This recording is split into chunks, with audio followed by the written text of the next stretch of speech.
মানুষের উপরে জুলুম করা হয়েছে, অত্যাচার করা হয়েছে, রিস্টিমরুরাল চালানো হয়েছে, খুন করা হয়েছে, গুম করা হয়েছে। যখন তাদের বিরুদ্ধে কেউ কথা বলতো, বাড়ির থেকে তাকে গ্রেপ্তার করা হতো, এরপরে তাকে গুম করে দেওয়া হতো। কথা বলুন ঠিক কিনা? সম্মানিত ভাইরা আমার, আর এই খুন আর গুমের মাধ্যম দিয়ে তারা একটা সময় চেষ্টা করেছিল দীর্ঘ সময় রাষ্ট্রীয় ক্ষমতায় থাকবে, আর বাংলার জমিন থেকে কোরআনকে স্তব্ধ করে দিবে, আর কোরআনের লোকগুলি, টুপিওয়ালা দাড়িওয়ালা লোকগুলি আর মাথা তুলতে পারবে না। সেই সূত্র ধরেই তারা বড় বড় আলেমদেরকে ফাঁসি দিয়েছেন, বড় বড় নেতৃস্থানীয় ইসলামী আন্দোলনের নেতৃস্থানীয় লোকদেরকে তারা ফাঁসির মঞ্চে ঝুলিয়েছেন, নিজে আইন তৈরি করে ট্রাইব্যুনাল বানিয়েছেন। কথা বলুন ঠিক কিনা? সেই ট্রাইব্যুনালে, আইন তৈরি করে ট্রাইব্যুনালে ইসলামী আন্দোলনের নেতাকর্মীদেরকে ফাঁসি দিয়েছে, ফাঁসির মঞ্চে ঝুলাইয়েছে।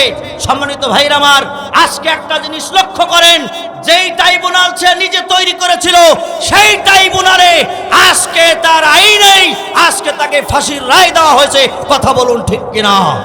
আমরা এই ময়দান থেকে জানাতে চাই, তাদেরকে যেইভাবে নির্মমভাবে ফাঁসি দেওয়া হয়েছে, বড় বড় আলেমদেরকে যেইভাবে ফাঁসিতে ঝোলানো হয়েছে, আমরা এই ময়দান থেকে আওয়াজ তুলতে চাই, তাকে অতি দূরত্ব আমাদের দেশে নিয়েছে, ইন্টারপোলের মাধ্যমে নিয়েছে, গ্রেপ্তারি পরোয়ানা জারি করে এই ট্রাইব্যুনালে যে বিচার হয়েছে, এখানে ফাঁসি কার্যকর করা হোক। কথা বলুন ঠিক কিনা?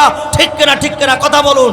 যারা জেলের কাস্টডিতে ছিল, আপনারা জানেন, আল্লামা মামুনুল হক সহ, আমির হামজা সহ, রফিকুল ইসলাম মাদানী সহ, আল্লামা দেলোয়ার হোসেন সাইদি সহ, আপনারা জানেন যারা জেলের কাস্টডিতে ছিল, রাতের আধারে তাহাজ্জুদের সালাত আদায় করতেন, আর আল্লাহর কাছে দু চোখের পানি ছেড়ে দিয়ে কাঁদতেন, আর বলতেন, এই জালেমের হাত থেকে আমাদেরকে মুক্তি দাও।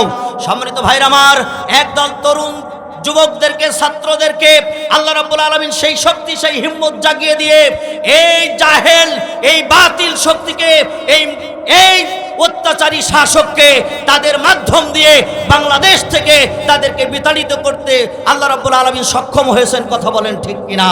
সম্মানিত ভাইরা আমার, আপনাদের মনে আছে শহীদ আল্লামা দেলোয়ার হোসেন সাইদি উনি বলেছিলেন, এমন একটা সময় আসবে যেই সময় তোমরা দেখতে পাবে যারা ইসলামের বিরোধিতা করতেছে তারা পালাবার জন্য ইঁদুরের একটা গর্ত খুঁজে পাবে না। কথা বলুন ঠিক কিনা? আউযু বিল্লাহি মিনাশ শাইতানির রাজিম।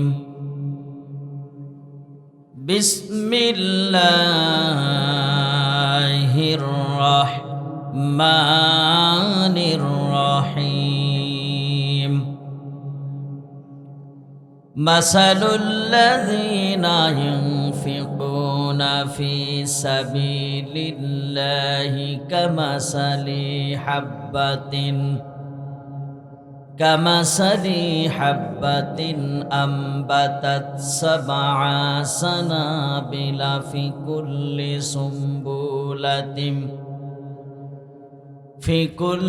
সুম্বুলাতিন মিআতু হাব্বাত।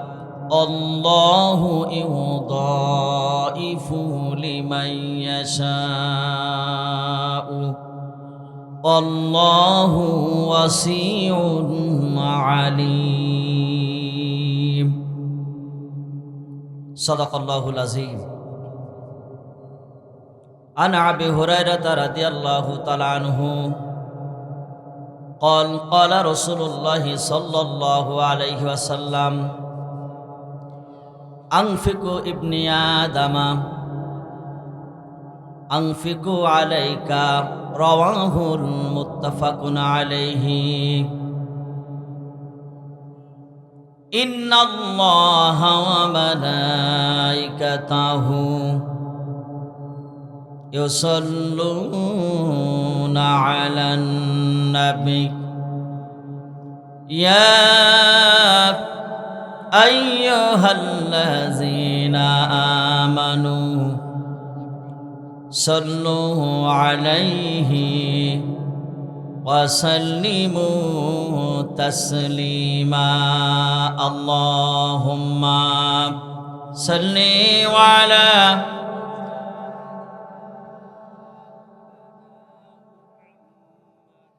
وعلى آل سيدنا اللهم صل على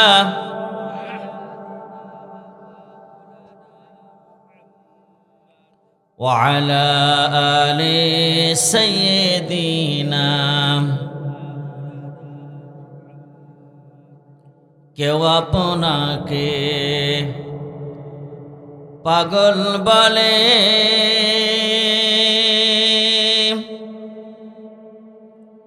কেউ বা বলে জাদুকর,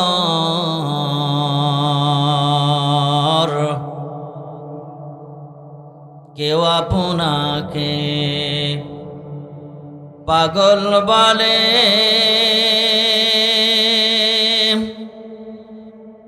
কেউ বা বলে জাদুকর। আল্লাহ বলেন, ওহে নবী, আপনি হলেন পয়গম্বর। আল্লাহুম্মা সাইয়্যিদিনা মাওলানা ওয়া আলা আলি সাইয়্যিদিনা। আল্লাহুম্মা সাল্লি আলা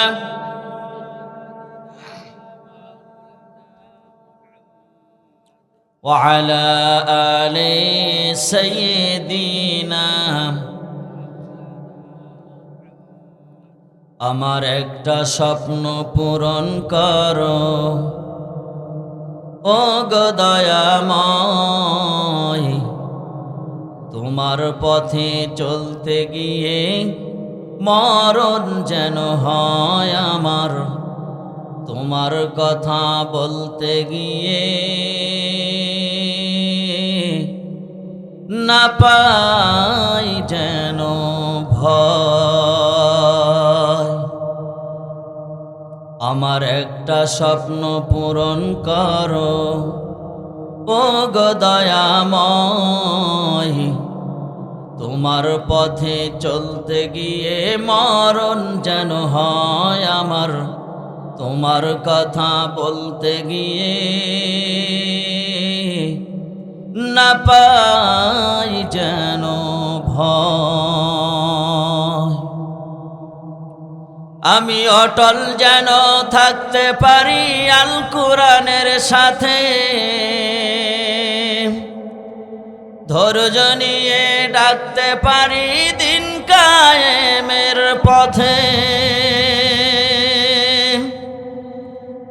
আমি অটল যেন থাকতে পারি আল কোরআনের সাথে,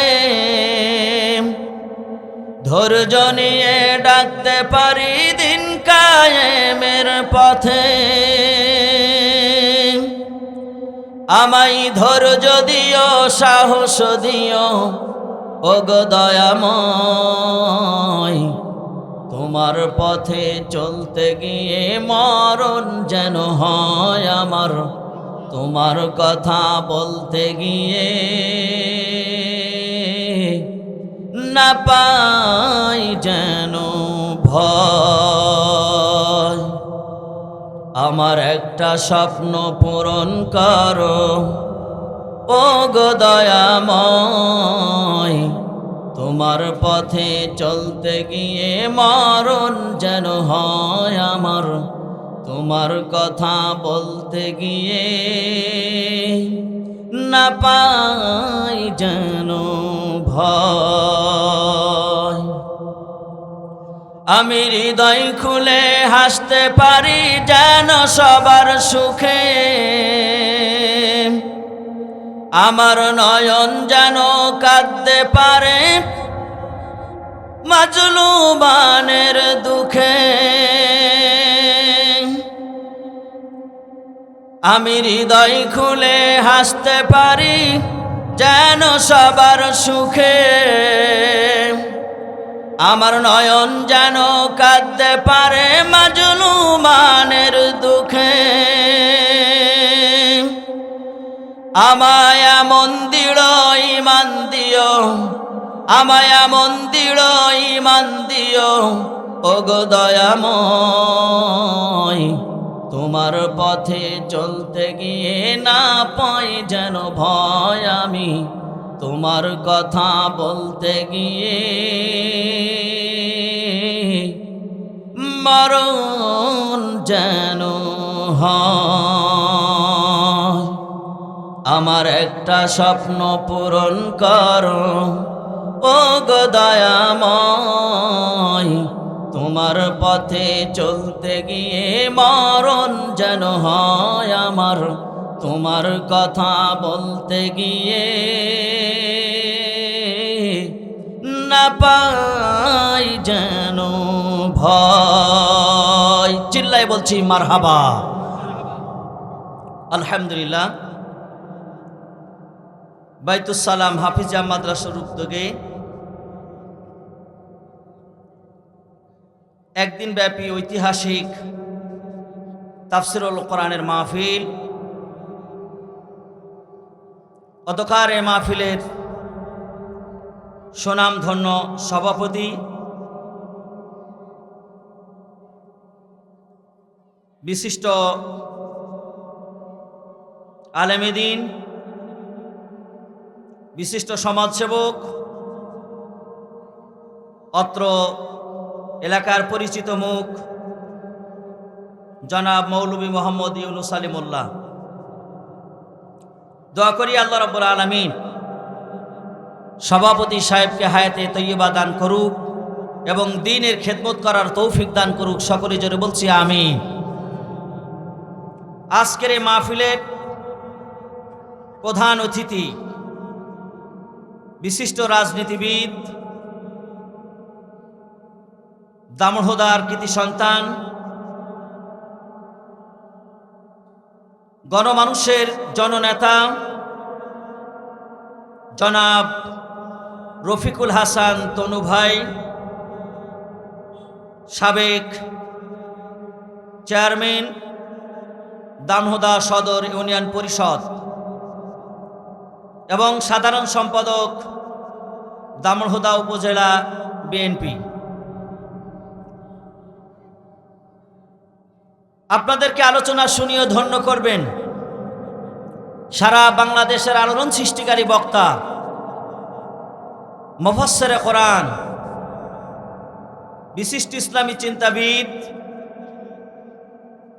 হযরত মাওলানা হাসান আল মামুন লাল, প্রভাষক সম্মেলনী ফাজিল মাদ্রাসা যশোর, আপনাদেরকে আলোচনা শুনিয়ে ধন্য করেছেন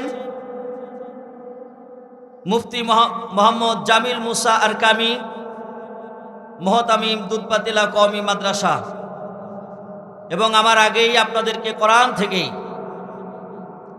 সুমিষ্ট ভাষী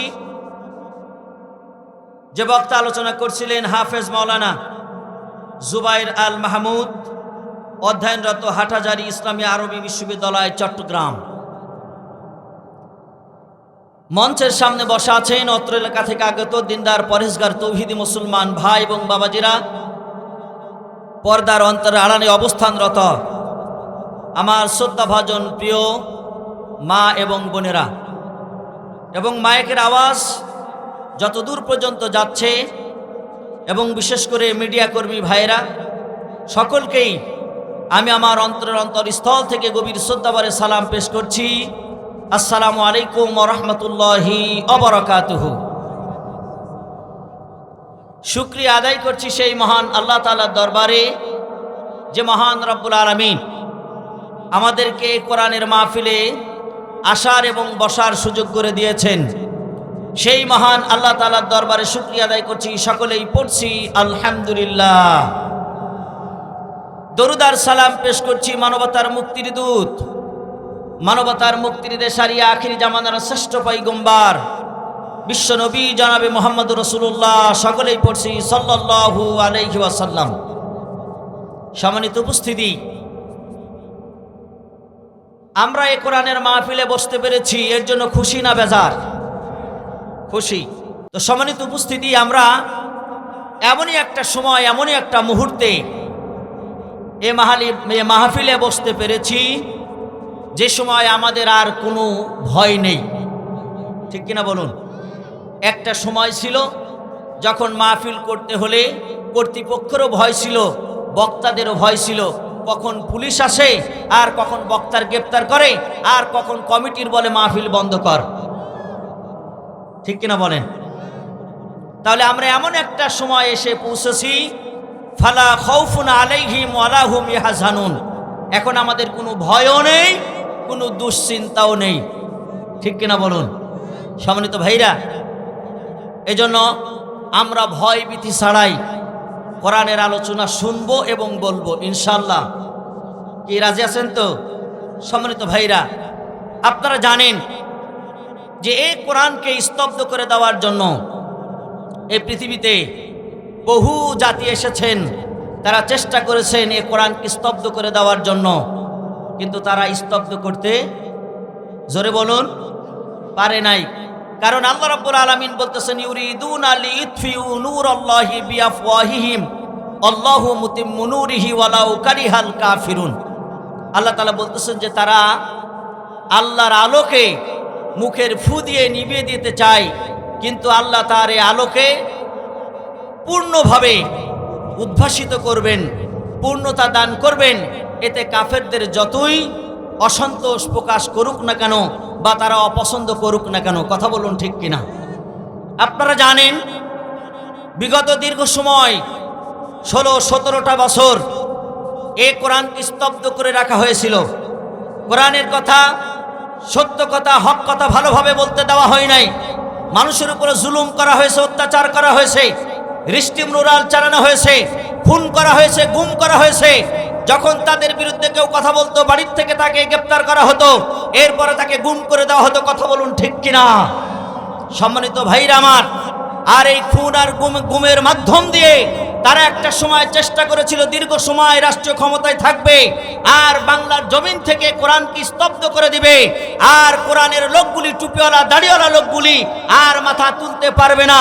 সেই সূত্র ধরেই তারা বড় বড় আলেমদেরকে ফাঁসি দিয়েছেন, বড় বড় নেতৃস্থানীয় ইসলামী আন্দোলনের নেতৃস্থানীয় লোকদেরকে তারা ফাঁসির মঞ্চে ঝুলিয়েছেন, নিজে আইন তৈরি করে ট্রাইব্যুনাল বানিয়েছেন, কথা বলুন ঠিক কিনা? সেই ট্রাইব্যুনালে, আইন তৈরি করে ট্রাইব্যুনালে ইসলামী আন্দোলনের নেতাকর্মীদেরকে ফাঁসি দিয়েছে, ফাঁসির মঞ্চে ঝুলাইয়েছে। সম্মানিত ভাইরা আমার, আজকে একটা জিনিস লক্ষ্য করেন, যেই ট্রাইব্যুনাল সে নিজে তৈরি করেছিল, সেই ট্রাইব্যুনালে আজকে তার আইনেই আজকে তাকে ফাঁসির রায় দেওয়া হয়েছে, কথা বলুন ঠিক কিনা?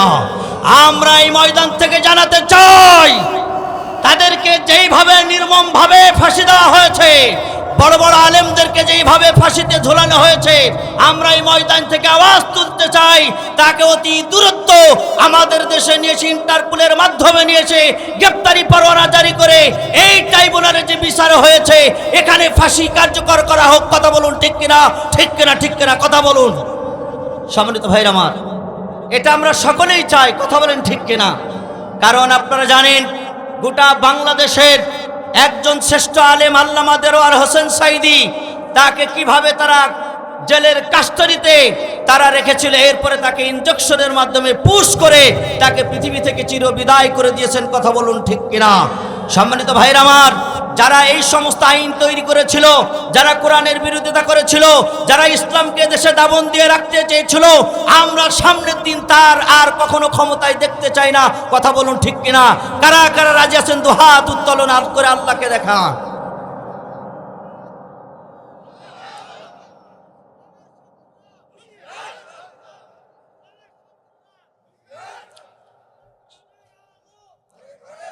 সম্মানিত ভাইরা, একটা জিনিস মনে রাখবেন, বাতিল শক্তি মাথা চাড়া দিলে আপনারা যদি চুপ মেরে থাকেন আর যদি বলেন যে হুজুর নরম নরম কথা বলেন, তাহলে বাতিল শক্তি কিন্তু তারা মাথা চাড়া দেওয়ার জন্য চেষ্টা করবে, কথা বলুন ঠিক কিনা? আপনারা আর একটা জিনিস লক্ষ্য করে দেখেন,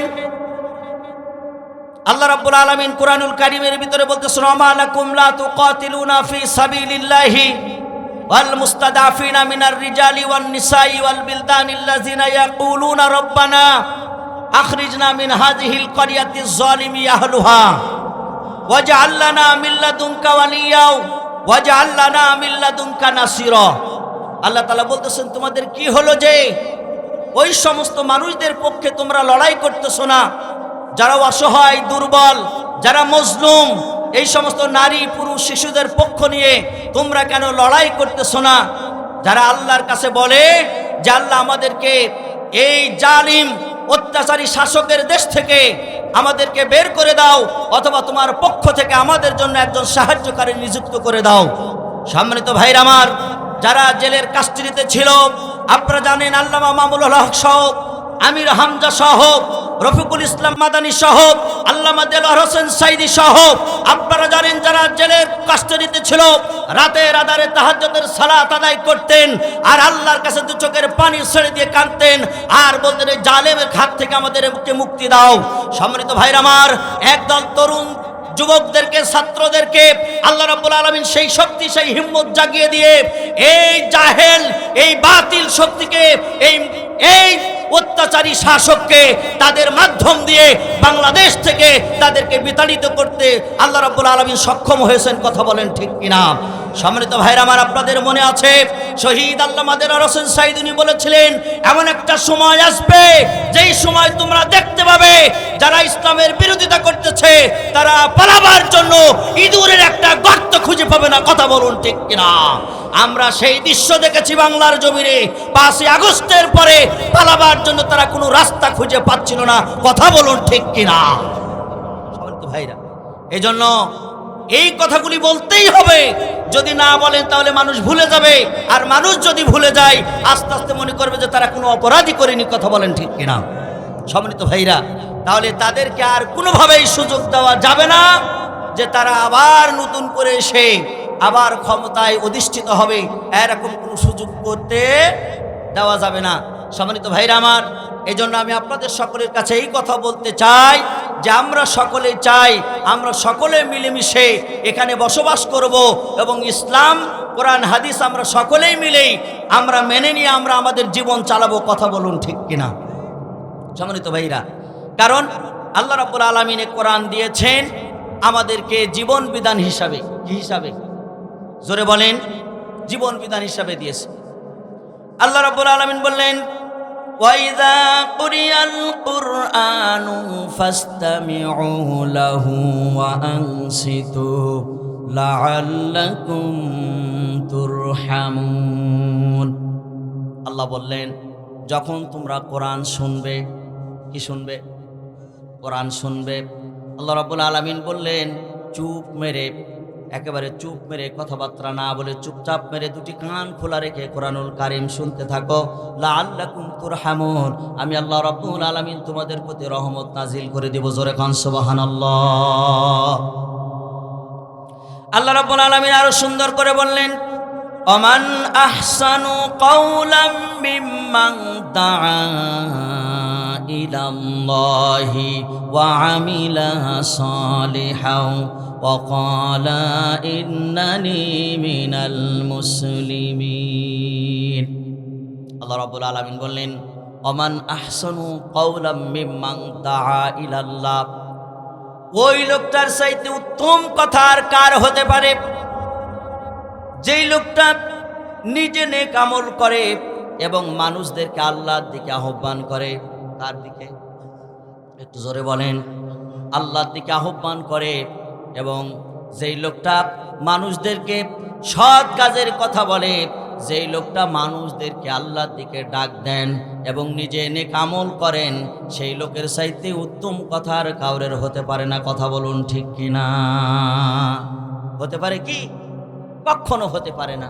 সম্মানিত ভাইরা আমার, তাহলে নবী রাসূলদের কাজ ছিল মানুষদেরকে আল্লাহর দিকে ডাকা। কার দিকে ডাকা? আল্লাহর দিকে।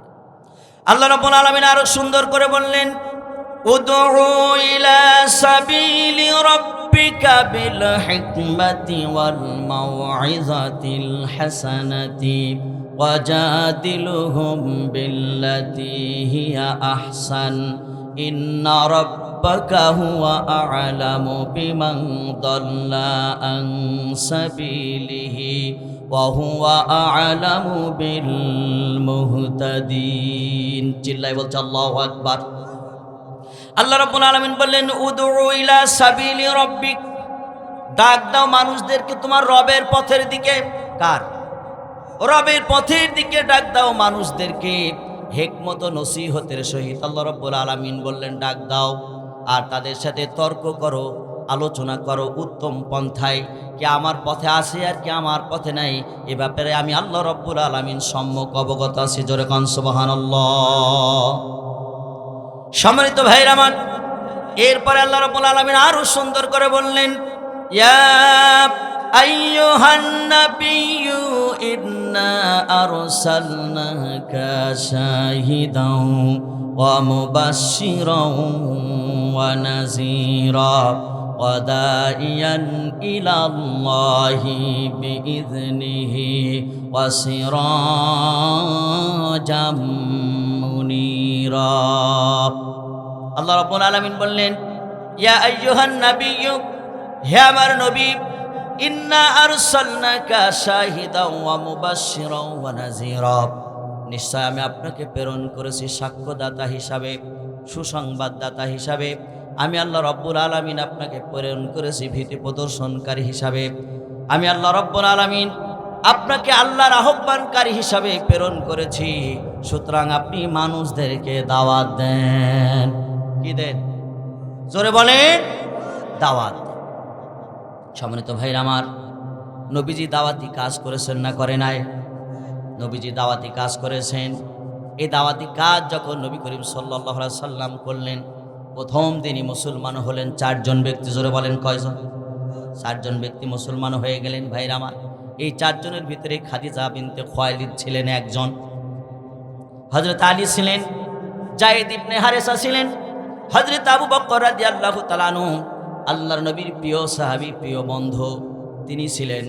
এই 4 জন ব্যক্তি তারা মুসলমান হলেন প্রথম দিনই। ভাইরা আমার, আল্লাহর নবীজির সঙ্গে সব থেকে বেশি সময় দিয়েছেন যিনি এবং একই সঙ্গে থাকতেন খাদিজা বিনতে খুয়াইলিদ।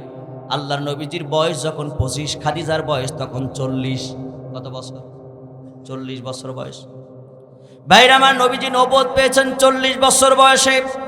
তাহলে খাদিজার সঙ্গে যখন আল্লাহর নবীজির বিবাহ হয়, মুহাম্মদের বয়স তখন 25, খাদিজার বয়স 40। মুহাম্মদ নবুয়ত পান নাই, ঠিক কিনা বলুন? মুহাম্মদ নবুয়ত পান নাই। ভাইরা আমার, খাদিজার সঙ্গে আল্লাহ নবীজির যখন বিবাহ হয়ে গেল, দুজনই সংসার করতে শুরু করলেন। এই সংসার জীবনে মুহাম্মদ কেমন লোক, 15টি বছর যখন সংসার করলেন। ভাইরা আমার, এই 15টি বছর সংসার করতে গিয়ে মুহাম্মদ কেমন লোক কিন্তু খাদিজা চিনতে পেরেছে না পারে নাই? জোরে বলেন, চিনতে পেরেছে।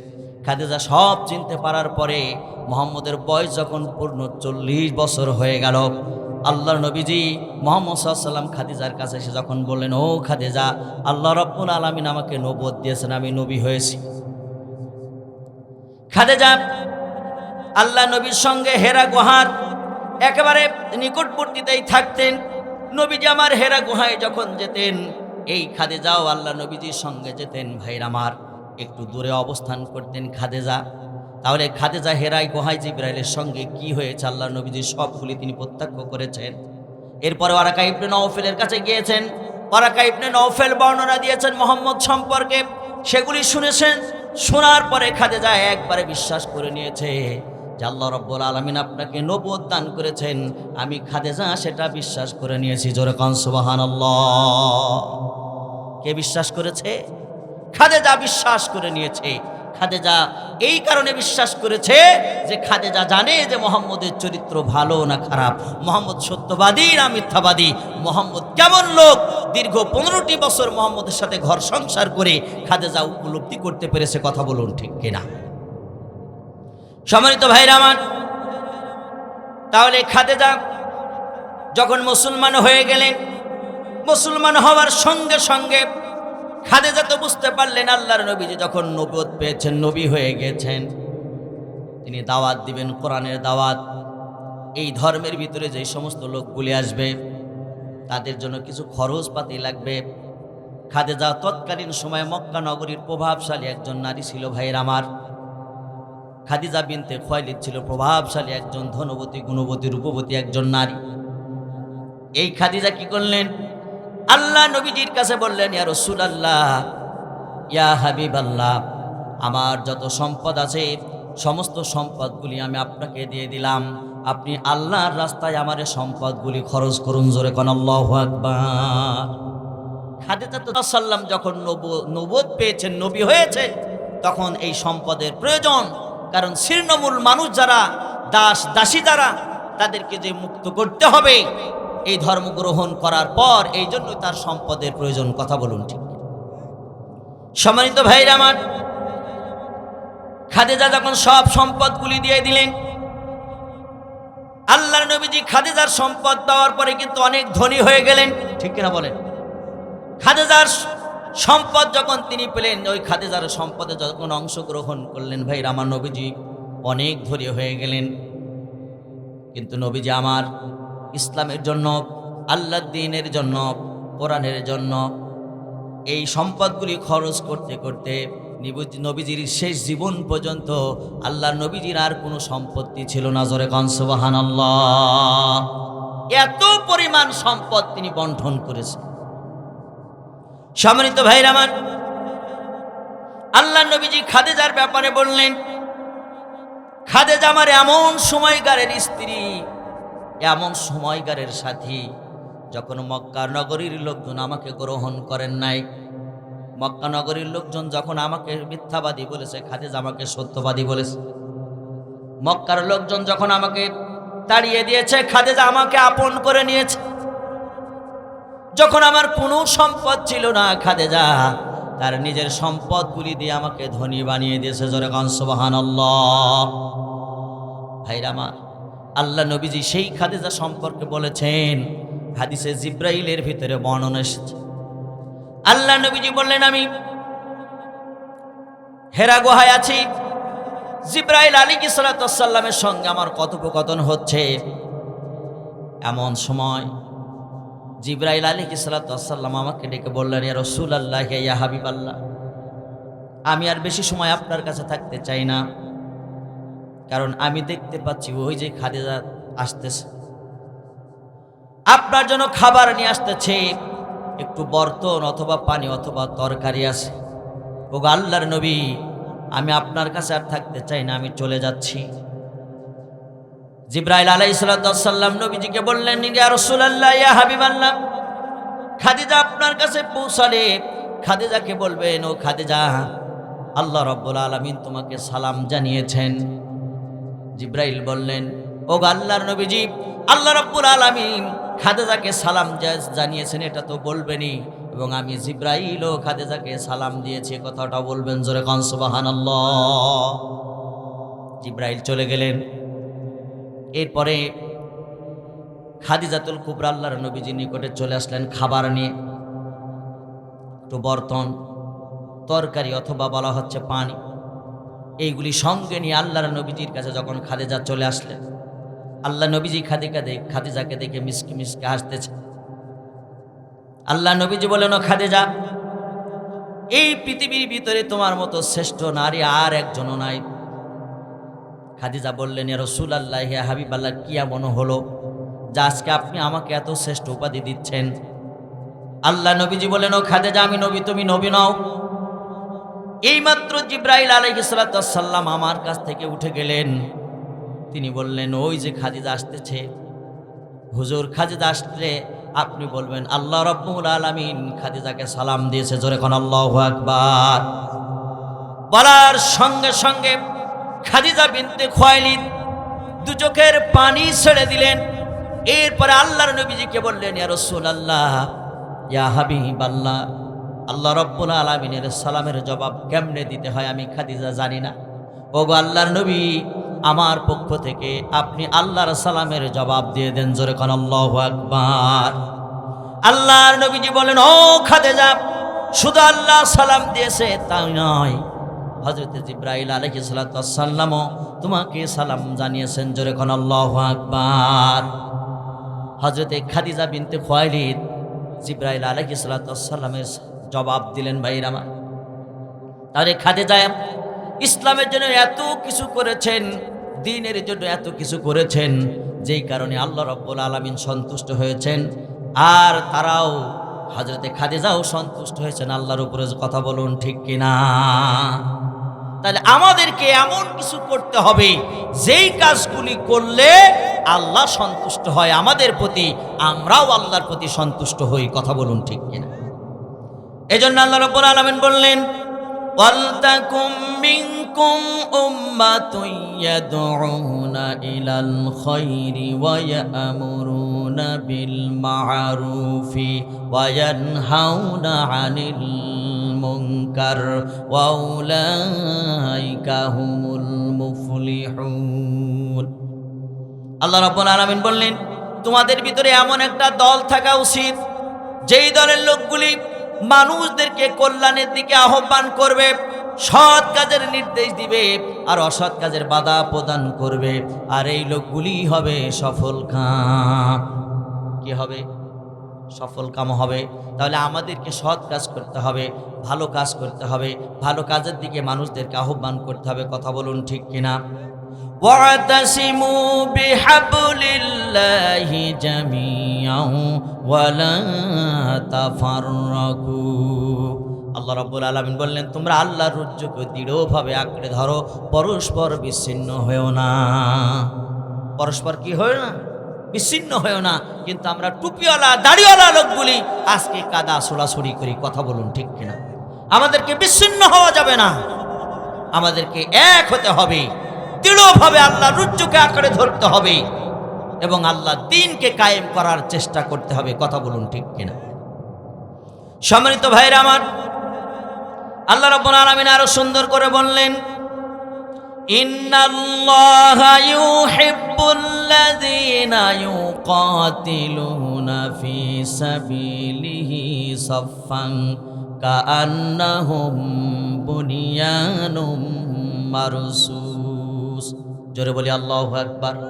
আল্লাহ রাব্বুল আলামিন বললেন, নিশ্চয়ই আল্লাহ রাব্বুল আলামিন তাদেরকে ভালোবাসেন যারা আল্লাহ রাব্বুল আলামিনের রাস্তায়, আল্লাহর পথে সুদৃঢ়ভাবে সারিবদ্ধভাবে আল্লাহর রাস্তায় যারা সংগ্রাম করে, আল্লাহ রাব্বুল আলামিন তাদেরকে ভালোবাসেন। জোরে কোন সুবহানাল্লাহ। তাহলে আল্লাহর রাস্তায় আমাদেরকে থাকতে হবে। কার রাস্তায় থাকতে হবে? আল্লাহর রাস্তায় থাকতে হবে। এই আল্লাহর রাস্তায় থাকতে গেলে অনেক জুলুম, অনেক অত্যাচার, অনেক নির্যাতন, অনেক অভাব অনটন এগুলি হবে। জানের ক্ষতি হবে, মালেরও ক্ষতি হবে। ঠিক কিনা বলেন? সম্মানিত ভাইরা আমার, তাহলে সবগুলো মিলিয়েই আমাদেরকে থাকতে হবে রাস্তায়, এই পথেই আমাদেরকে থাকতে হবে। আল্লাহ রাব্বুল আলামিন আমাদেরকে এই পথে থাকার জন্য তিনি বলেছেন, তোমাদেরকে এই রাস্তায় থাকতে হবে, এই পথেই থাকতে হবে। আল্লাহ রাব্বুল আলামিন বললেন, ইন্নাল্লাহা আশতারা মিনাল মুমিনিনা আনফুসাহুম ওয়া আমওয়ালাহুম বিআন্না লাহুমুল জান্নাহ ইউকাতিলুনা ফি সাবিলিল্লাহ ফায়াকতুলুনা ওয়া ইউকতালুন। আল্লাহ রাব্বুল আলামিন বললেন, নিশ্চয় আমি ঈমানদারদের নিকট থেকে তাদের মাল এবং জানের বিনিময়ে বেহেশতে ক্রয় করে নিয়েছি, মাল এবং জানের বিনিময়ে বেহেশতে ক্রয় করে দিয়েছি। তাহলে ইসলামের পথে থাকতে হলে কি কি লাগবে? জান আর মাল লাগবে। সম্মানিত ভাইরা আমার, জীবন দেওয়ার প্রয়োজন হলে জীবন দেওয়া লাগবে, মাল দেওয়ার প্রয়োজন হলে মাল দেওয়া লাগবে। কথা বলুন ঠিক কিনা? আল্লাহ রাব্বুল আলামিন আরো সুন্দর করে বললেন, কুল ইন্না সলাতি ওয়া নুসুকি ওয়া মাহইয়ায়া ওয়া মামাতি লিল্লাহি রাব্বিল আলামিন। আল্লাহ রাব্বুল আলামিন বললেন, বলো নিশ্চয় আমার নামাজ, আমার হজ, আমার যাকাত, আমার জীবন, আমার মরণ সব আল্লাহর সন্তুষ্টির জন্য। কার সন্তুষ্টির জন্য? ঈমানদারের যা কিছু আছে সব আল্লাহর সন্তুষ্টির জন্য। কার সন্তুষ্টির জন্য? আল্লাহর সন্তুষ্টির জন্য। সম্মানিত ভাইয়ের আমার, আল্লাহ নবী, বিশ্ব নবী জনাবে মুহাম্মদ রাসূলুল্লাহ সাল্লাল্লাহু আলাইহি ওয়াসাল্লাম এই দ্বীনি দায়িত্ব পালন করতে গিয়ে নিজের মাতৃভূমি মক্কা নগরী থেকে চলে গেলেন মদিনায়, হিজরত করেছেন। তার সাহাবায়ে আজমাইন যারা ছিলেন তারাও হিজরত করেছেন। ভাইয়ের আমার, ঘর বাড়ি, বাপদাদা 14 পুরুষের ভিটা বাড়ি সব ছেড়ে দিয়েছেন ইসলামের জন্য, আল্লাহর দ্বীনের জন্য তারা সব ছেড়ে দিয়েছেন। ভাইয়ের আমার, সেখানে তারা চলে গিয়েছেন, কোনো মায়া করেন নাই তারা, শুধুমাত্র ইসলামের কারণে তারা এগুলি ত্যাগ করতে পেরেছেন। আল্লাহর নবী, বিশ্ব নবী নিজের শরীর থেকে রক্ত ঝরাইছেন দ্বীনের জন্য, ইসলামের জন্য। সাহাবারা জীবন দিয়েছেন এই ইসলামের জন্য, এই দ্বীনের জন্য। কথা বলুন ঠিক কিনা? বিশ্ব নবী জনাবে মুহাম্মদুর রাসূলুল্লাহ সাল্লাল্লাহু আলাইহি ওয়াসাল্লাম যখন উহুদের ময়দানে গিয়েছিলেন, উহুদের যুদ্ধের ময়দানে আল্লাহর নবীজি যখন যুদ্ধ করতেছিলেন, কাফেরদের সঙ্গে যখন প্রচণ্ড আকারে যুদ্ধ শুরু হয়ে গেল, ভাইয়ের আমার, রক্তক্ষয়ী সংঘর্ষ শুরু হয়ে গেল। আল্লাহর নবী, বিশ্ব নবী মুহাম্মদুর রাসূলুল্লাহ সাল্লাল্লাহু আলাইহি সাল্লামের চতুর্দিকে যখন কাফেরেরা বেষ্টনী করতেছিল, আল্লাহ নবীজিকে যখন ঘিরে ফেলেছিল, ভাইয়ের আমার, আল্লাহ নবীজির কাছে মাত্র 9 জন সাহাবী ছিলেন। এই 9 জন সাহাবীদের ভিতরে 7 জন ছিল আনসার, 2 জন মুহাজির। ভাইয়ের আমার, এমন তো অবস্থায় কাফেররা যখন চতুর্দিক দিয়ে আল্লাহর নবীজিকে ঘিরে ফেললেন, একেবারে নবীজির কাছাকাছি অবস্থায় হয়ে যাবেন, তাদের আপ্রাণ চেষ্টা ছিল মুহাম্মদকে হত্যা করে ফেলা। এই প্রচেষ্টা চালাবার জন্য যখন তারা হট্টগোল পাকিয়ে দিল, আল্লাহ নবীজির একেবারে খুব নিকটবর্তী হয়ে গেলেন কাফেরেরা। এই কাফেরেরা যখন নিকটবর্তী হয়ে গেলেন, ভাইরা আমার, এমন সময় আল্লাহর নবী সাল্লাল্লাহু আলাইহি সাল্লাম ঘোষণা দিলেন সাহাবীদেরকে, ও সাহাবীরা, আমি আল্লাহর নবী এখানে আছি, কাফেররা আমাকে চতুর্দিক দিয়ে বেষ্টনী করে ফেলেছে, তোমরা আমার দিকে একটু লক্ষ্য করো। এই আওয়াজ আল্লাহ নবীজি যখন দিলেন, মুসলমানদের আগেই কাফেররা সবাই শুনে ফেলল। আর কাফেররা শোনার সঙ্গে সঙ্গে আল্লাহর নবীজিকে তারা কি করলেন, আরো ঘিরে ফেললেন এবং আরো নিকটবর্তী হয়ে গেলেন। ভাইরা আমার, নিকটবর্তী হওয়ার পরে ওই কাফেরদের ভিতর থেকে উতবা ইবনে আবি ওয়াক্কাস নামে একজন ব্যক্তি আল্লাহর নবীজি সাল্লাল্লাহু আলাইহি সাল্লামকে একটা পাথর মারলেন। পাথর মারার সঙ্গে সঙ্গে নবীজির ঘাড়ের উপরে পড়লেন, আল্লাহর নবীজি বসে পড়লেন। ভাইরা আমার, যখন পাথর মারলেন, নবীজি আমার বসে গেলেন।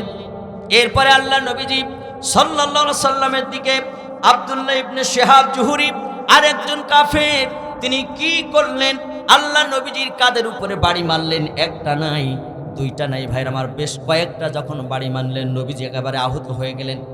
এই আঘাতের কারণে আল্লাহ নবীজি 1 মাস পর্যন্ত তিনি অসুস্থ হয়েছিলেন। ভাইরা আমার, এরপরে যখন এইভাবে করে আল্লাহ নবীজি বসাছেন, ভাইরা আমার, এখানে বসা থাকার সঙ্গে সঙ্গে কি করলেন, আব্দুল্লাহ ইবনে কামআ, এই কাফের দুশমন, এ কি করলো, দূর থেকে আল্লাহ নবীজির মুখের উপরে মারলেন, আঘাত হানলেন।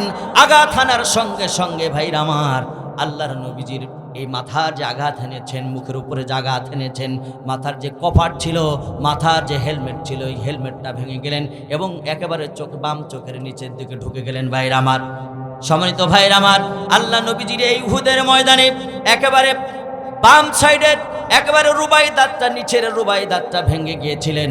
নবীজি আমার এত কষ্ট পেলেন উহুদের ময়দানে, নবীজির মুখ ভর্তি রক্ত ঝরছে। ভাইয়ের আমার, রক্ত বের হচ্ছে নবীজির মুখ থেকে, রক্তগুলি মুছতেছেন আর বলতেছেন, এই জাতি কিভাবে করে হেদায়েত প্রাপ্ত হতে পারে, যারা তাদের নবীদেরকে এইভাবে করে আঘাত প্রাপ্ত করতে পারে, সেই জাতি কখনো হেদায়েত প্রাপ্ত হতে পারে না। কথা বলুন ঠিক কিনা? সম্মানিত ভাইয়েরা আমার, তাহলে আপনাদেরকে বুঝতে হবে, এই দ্বীনের জন্য, ইসলামের জন্য, কোরআনের জন্য, আল্লাহর দ্বীনের জন্য আল্লাহ নবীজি সাল্লাল্লাহু আলাইহি সাল্লাম নিজের শরীর থেকে রক্ত ঝরাইছেন। ভাইরা আমার, দান মোবারক পর্যন্ত তিনি শাহাদাত বরণ করেছেন এই ইসলামের জন্য, দ্বীনের জন্য। এই জন্য আমি আপনাদের কাছে বলতে চাই, যখন সেইটা প্রয়োজন আল্লাহ নবী এবং সাহাবীরা তখন সেইটা দান দিয়েছেন। কথা বলুন ঠিক কিনা? যখন যেইটা প্রয়োজন তখন সেইটা দিয়েছেন। সম্মানিত ভাইরা আমার, তাবুকের যুদ্ধ শুরু হয়ে গেল। এই তাবুকের যুদ্ধ যখন শুরু হলো, নবীজি আমার সাহাবীদের কাছে বলেন, ও সাহাবীরা, তাবুকের যুদ্ধের ময়দানে যাব। এই যুদ্ধের ময়দানে যাইতে হলে মাল সামানা দরকার, অর্থ সম্পদ দরকার, উট দরকার, ঘোড়া দরকার, তরবারি দরকার, অনেক কিছু দরকার আছে। আমি তোমাদের কাছে দান সদকা চাই।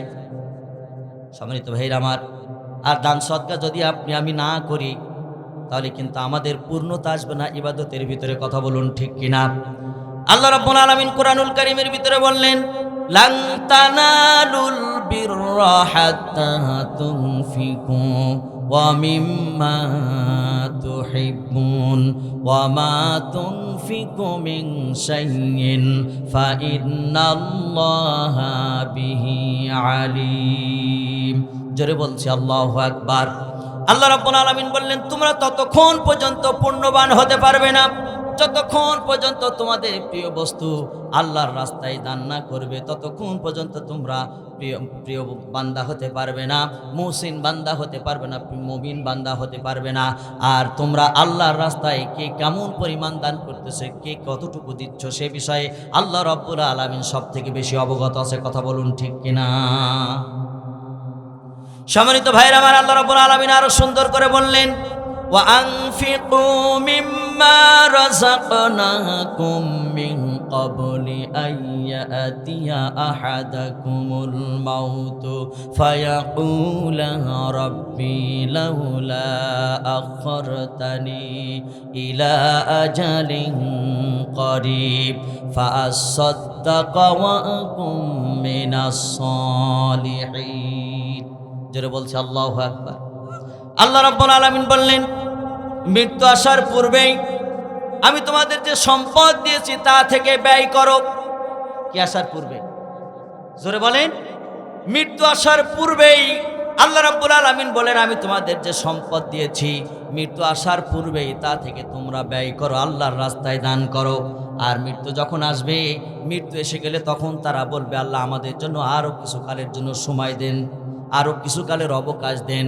আপনি যদি আরও কিছু কালের জন্য অবকাশ দিতেন, তাহলে আমরা দান সদকা করে নেককারদের অন্তর্ভুক্ত হয়ে যেতাম। সুতরাং দান সদকা করতে হবে মৃত্যু আসার আগেই, কারণ আমাদের কার কখন মৃত্যু হয় আমরা কেউ বলতে পারব না। সেজন্য আমি যে কথা আপনাদের কাছে বলতেছিলাম, ভাইরা আমার, আল্লাহ রাসূল সাল্লাল্লাহু আলাইহি সাল্লাম তাবুকের যুদ্ধের জন্য সাহাবীদের কাছে যখন মালের কথা বললেন, আল্লাহর নবীজি সাল্লাল্লাহু আলাইহি সাল্লাম বলেন, ও সাহাবীরা, এই যুদ্ধের ময়দানে যেতে হলে মান লাগবে। নবীজি যখন এই কথা বললেন, সাহাবীদের কাছে যখন বললেন, হযরত ওমর রাদিয়াল্লাহু তাআলা আনহু তার যে সম্পদ ছিল সেই সম্পদের অর্ধেক পরিমাণ সম্পদ নিয়ে এসে আল্লাহর নবীজির কাছে হাজির করে দিলেন। ভাইরা আমার, হযরত উসমান রাদিয়াল্লাহু তাআলা আনহু 900 উট দান করলেন, 50টি ঘোড়া দিলেন, এরপরে 1000 রৌপ্য মুদ্রা অথবা দিনার দিলেন। আল্লাহ নবীজি যখন দেখতে পেলেন এই দিনারগুলি হাতে নিয়ে উল্টাচ্ছিল আর পাল্টাচ্ছিল, নবীজি আমার বলতেছেন, উসমান ইসলামের জন্য যা কিছু করেছে, এরপরে যদি উসমান আর অন্য কোনো কিছু করে তার জন্য, তারপরেও আল্লাহ রাব্বুল আলামিন তার জন্য জান্নাত ওয়াজিব করে দিবেন। জোরে কান সুবহানাল্লাহ। সম্মানিত ভাইরা আমার, হযরত আব্দুর রহমান বিন আউফ রাদিয়াল্লাহু তাআলা আনহু তিনি হিজরত করার পরে প্রভাবশালী হয়ে গিয়েছিলেন। তিনি 800 দিনার আল্লাহর নবীজির কাছে সে দিয়ে দিলেন। হযরতে বিলাল রাদিয়াল্লাহু তাআলা আনহু তিনারা দান করলেন, সাহাবায়ে আজমাইন সবাই দান করলেন। হযরত আবু বকর রাদিয়াল্লাহু তাআলা আনহু উনি আল্লাহর নবীজির কাছে আসলেন, বিড়ালের আড়ালে দাঁড়িয়েছিলেন। ভাইরা আমার, নবীজির কাছে যখন চলে আসলেন, হযরতে আবু বকর সিদ্দিক রাদিয়াল্লাহু তাআলা আনহু হাতে একটা পুটলা ছিল, জাগতিক সম্পদ বলতে যা কিছু চাই সবগুলি ওর ভিতরে, পুটলার ভিতরে ঢুকিয়েছেন, আল্লাহ নবীজির কাছে দিয়ে দিলেন। আল্লাহ নবীজির কাছে যখন দিলেন, আল্লাহর নবীজি আবু বকরকে ডাক দিয়ে বলেন, ও আবু বকর, কতটুকু সম্পদ তুমি বাড়িতে রেখে এসেছো, তার কতটুকু সম্পদ নিয়ে এসেছো? হযরত আবু বকর রাদিয়াল্লাহু তাআলা আনহু দু চোখের পানি ছেড়ে দিয়ে কাঁদলেন আর বললেন, ইয়া রাসূলুল্লাহ, ইয়া হাবিবাল্লাহ, জাগতিক সম্পদ বলতে যা কিছু বোঝায় সব সম্পদটুকুনি আমি আপনার দরবারে আপনার কদম মোবারকে হাজির করেছি। আমার বাড়িতে আল্লাহ এবং আল্লাহ রাসূলকে রেখে এসেছি। জোরে কোন আল্লাহু আকবার।